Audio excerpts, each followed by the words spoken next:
کوئی کہتا ہے میرے پاس پیسے نہیں ہیں، میں کیسے کسی کی نصرت و مدد کر سکتا ہوں؟ میں چند مثالیں ذکر کرتا ہوں کہ ہم میں سے ہر شخص کسی کی نصرت و مدد کر سکتا ہے۔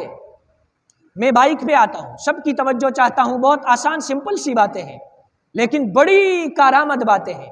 میں گھر سے نکلتا ہوں، روزانہ صبح 8 بجے میں ڈیوٹی کے لیے جاتا ہوں، میں اکیلے بائک پر جاتا ہوں، یا میرے پاس موٹر کار ہے میں اس میں اکیلے جاتا ہوں۔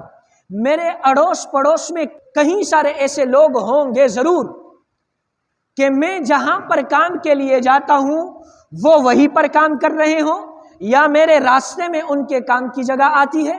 کیوں نہ میں ان سے عرض کر دوں کہ بھائی آپ کے کام کی جگہ میرے راستے میں ہے، میں اکیلے بائک پر جاتا ہوں، آج سے میں آپ کو اپنے ساتھ بائک پر لے جاؤں گا۔ یا میں یہاں سے نکل رہا ہوں، راستے میں کہیں سارے لوگ مجھے ملتے ہیں اور میں ان کو جانتا ہوں۔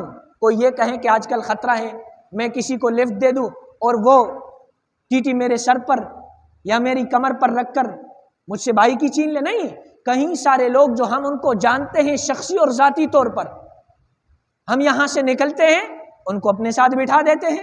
جب تک وہ شخص میرے ساتھ بائک پر بیٹھا، میرے کار میں بیٹھا ہوگا، اللہ رب العزت کے محبوب پیغمبر کی بزبان فیض ترجمان یہ وعدہ ہے کہ اللہ رب العزت آپ کی حفاظت فرمائیں گے۔ یہ معمولی سی باتیں ہیں جس سے ہم پر کوئی اضافی بوجھ بھی نہیں پڑتا اور ہم ثواب بھی کما سکتے ہیں۔ کام کے لیے آ رہے ہیں، نیکیاں بھی کما رہے ہیں، اللہ کی حفاظت میں بھی ہے، میں بھی اور میرے گھر والے بھی۔